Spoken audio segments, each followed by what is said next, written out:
MKZ news, खबर सीधी, साफ और सच्ची। देश और दुनिया की हर बड़ी छोटी खबर, नो फेक नो मसाला। आज ही फॉलो करें। नमस्कार, आदाब। MKZ न्यूज में आप सभी का स्वागत है। मैं हूं अकीफा खान। आइए डालते हैं खबर पर एक नजर।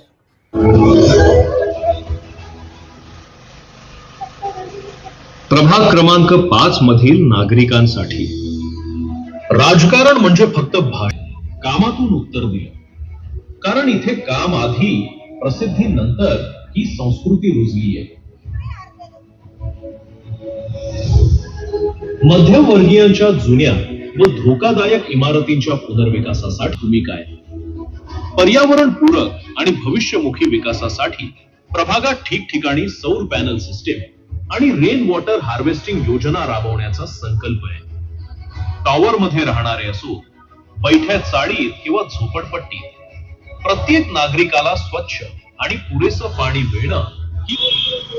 सबसे पहले मैम आपको बहुत बहुत धन्यवाद, आप यहाँ पे खड़े हुए हैं हमारे अशोक वन के लिए। सबसे पहले एक सवाल पूछना चाहूँगा कि आपकी यहाँ की यंग जनरेशन जो है उनके लिए आप क्या मैसेज दोगे? यंग जनरेशन के लिए एक तो अच्छे कॉलेज तो होने चाहिए, उनको जॉब मिलना चाहिए, क्योंकि बच्चे पढ़ते भी अच्छे, हर कोई ग्रेजुएट हर घर में है। तो एवरी 3 मंथ्स के बाद उनके लिए मैं जॉब फेयर परमानेंटली, ये मेरा फिक्स एजेंडा है। चुन के आने के बाद साल में 4 बार हमारा जॉब फेयर यंग जनरेशन के लिए रहेगा, क्योंकि नौकरी मिलनी बहुत मुसीबत हो गई है। बच्चे पढ़ लेते हैं, डिग्री उनके पास है, लेकिन जॉब नहीं मिल रहा है। तो उनके लिए अच्छे गार्डन की सुविधा, स्पोर्ट्स का अरेंजमेंट और जॉब फेयर। मैम एक लास्ट सवाल पूछना चाहता हूँ। अशोक वन में मैंने कहीं जगह पे हमने देखा है कि यहाँ पे जो गुटखा एंड ये जो नशे वाली चीजें होती है, जैसा मोस्टली एक हीरानंदानी गार्डन के पास होती है, उसके लिए आप क्या चेंजेस लाना चाहोगे? आपने सही सवाल पूछा है, क्योंकि ये कंप्लेंट्स मुझे बहुत सारी आई जब भी मैं अभी सिटीजन्स के पास जा रही थी ये कैंपेनिंग के बिचवीन। तो उसके लिए पुलिस पेट्रोलिंग इम्पोर्टेंट है, और जो भी बच्चे ऐसे नशे के इसमें है तो उनको थोड़ा नशा मुक्ति पे और उसके फैमिली को काउंसलिंग करना ज़रूरी है। और जहाँ भी ये चीज़ मिल रही है इजीली, जहाँ से मिल रही है, जिसके माध्यम से मिल रही है, उनको तो बड़ी से बड़ी शिक्षा होनी चाहिए। सोसायटीमधील सर्व मतदार बंधू भगिनी आणि मातांनो, आपल्या सर्वांच्या भेटीसाठी या ठिकाणी शिवसेना उद्धव बाळासाहेब ठाकरे आणि महाराष्ट्र नवनिर्माण सेना पक्षाच्या अधिकृत उमेदवार सुजाता पाटेकर आपल्या भेटीसाठी या ठिकाणी आलेले आहेत। प्रभाग क्रमांक 5 मधून त्यांना उमेदवारी मिळालेली असून येणाऱ्या 15 जानेवारी 2026 रोजी बृहन्मुंबई महानगरपालिकेची सार्वत्रिक निवडणुकीकरता आपल्या सर्वांना विनंती करते की खरं तर घरोघरी येणं शक्य होत नाहीये, वेळेअभावी वेळ मिळाला जो आहे तो फारच कमी आहे। आज संध्याकाळी 5 वाजेपर्यंतचा वेळ आहे, त्यामुळे तुमची सर्वप्रथम मी क्षमा मागते। तरी सुद्धा आपल्या सोसायटीच्या आवारात येऊन या ठिकाणी मी आपल्या सर्वांना विनंती करत आहे, येणाऱ्या 15 जानेवारी 2026 रोजी मशाल नंबर 2चं बटन दाबून माझी जी निशाणी आहे त्याला प्रचंड आपण सर्वांनी मतदान करा आणि सुजाता पाटेकर यांना प्रचंड बहुमताने निवडून द्या, अशी मी आपल्या सर्वांना विनंती करत आहे। होय, सुजाता पाटेकर यांना निवडून द्या। सुजाता पाटेकर यांना मत का द्यायचं? बरोबर, प्रभाग क्रमांक 5च्या सर्वांगीण विकासासाठी, महिलांच्या सर्वांगीण विकासासाठी, महिलांच्या सुरक्षिततेसाठी एक मत, अमूल्य मत आपलं सर्वांचं मशालीला मतदान करा। प्रभाग क्रमांक 5 हा महिलांच्या सुरक्षिततेचा विषय लक्षात घेऊन संपूर्ण सीसीटीव्हीचं जाळं आपण या ठिकाणी टाकणार आहोत, जेणेकरून रात्री अपरात्री उशिरा ऑफिसवरून, कॉलेजवरून येणारी प्रत्येक महिला किंवा मुलगी ही सुरक्षित आपल्या घरी आली पाहिजे। त्यासाठी प्रभाग क्रमांक 5 मध्ये निवडणुकीनंतर, निवडून आल्यानंतर संपूर्ण प्रभाग हा सीसीटीव्ही रहित सहित असणार आहे। त्याचबरोबरीने प्रत्येक सोसायटीमध्ये वाढलेलं प्रदूषण लक्षात घेता जे काही हवा शुद्धीकरण त्याचे जे काही प्रमाण असतं त्याचे आपण प्रत्येक ठिकाणी बोर्ड्स लावणार आहोत जे स्वयंचलित असतात. त्याच्याप्रमाणे आपल्याला कळतं की आजची हवाचं शुद्धतेचं प्रमाण काय आहे. त्याचबरोबरीने दुसरं म्हणजे प्रत्येक सोसायटीच्या गच्चीवर, टेरेसवर आपण सोलार पॅनल बसवून आपल्या सोसायटीच्या आवारामधील जे काही दिवाबत्ती आहे, लिफ्ट आहे, ती त्याच्यावर कशी म्हणजे सोलार पॅनल बसवल्यानंतर जी काही इलेक्ट्रिसिटी जनरेट होईल त्याच्यावर ते यूज होऊन अडाणीकडून म्हणजे ते कन्झम्पशन होऊन आपल्या बिलामध्ये कशा पद्धतीने आपण बचत करू शकतो यासाठी मी स्पेशली विकास निधी या कामांसाठी आणून आपल्या प्रत्येक गृहनिर्माण संस्थांना ही सुविधा देणार आहे.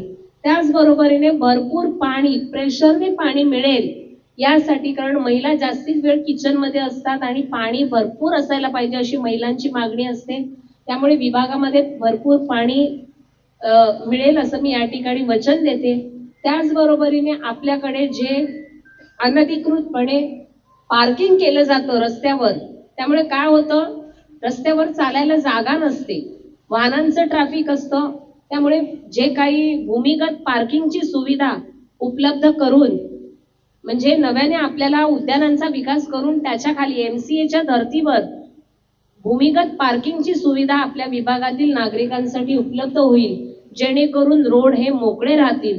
त्याचबरोबरीने जे फेरीवाले बसतात, जे अधिकृत फेरीवाले आहेत आणि आपल्याकडे अशोकवनला मार्केट आहे, गेली 15 वर्ष ते मार्केट बंद अवस्थेत आहे, तर त्याचं नूतनीकरण म्हणजे रिडेव्हलप करून त्या मार्केटला त्याचा पुनर्विकास करून जास्तीत जास्तपणे सर्वच फळ असेल, भाजी असेल, मासे विक्रेते असतील किंवा इतर वस्तूंची विक्रीसाठी आपण ते मार्केट खुले करणार आहोत, जेणेकरून फेरीवाल्यांना सुद्धा त्यांच्या हक्काची जागा मिळणं गरजेचं आहे आणि आपल्याला त्यामुळे मोकळे फुटपाथ मिळतील असं मी या ठिकाणी तुम्हाला वचन देते.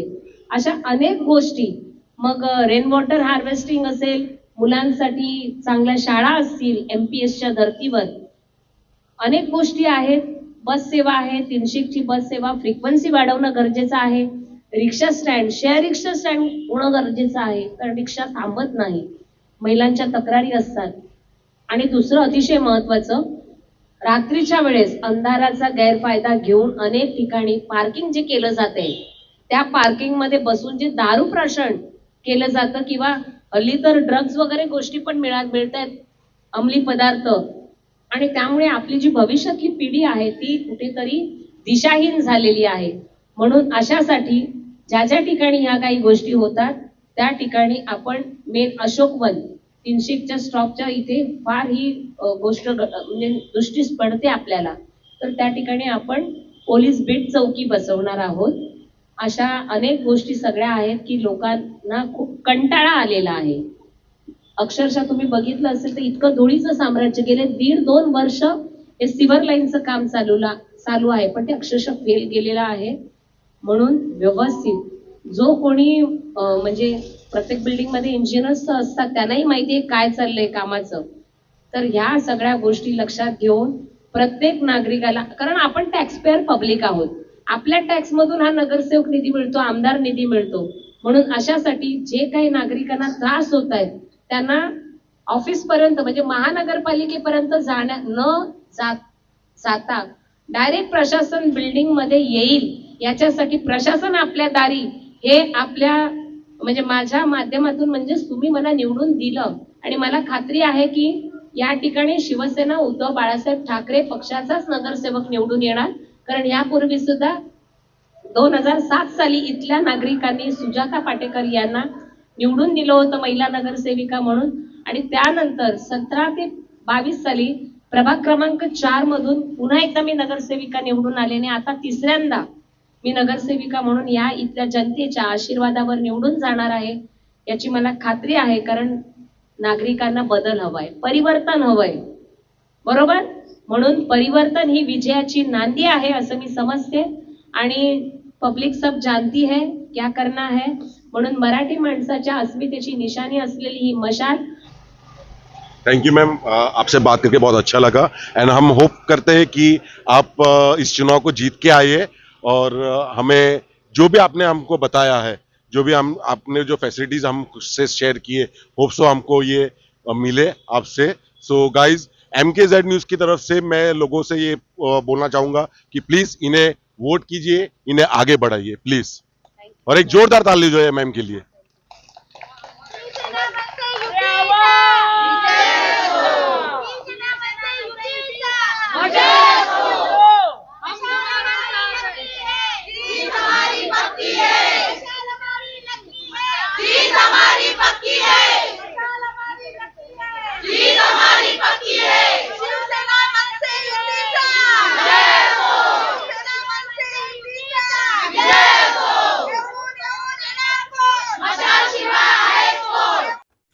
इसी तरह हमारी खबरों को देखने के लिए हमारे चैनल को लाइक करें और शेयर करें, और हाँ, सब्सक्राइब करना ना भूलें।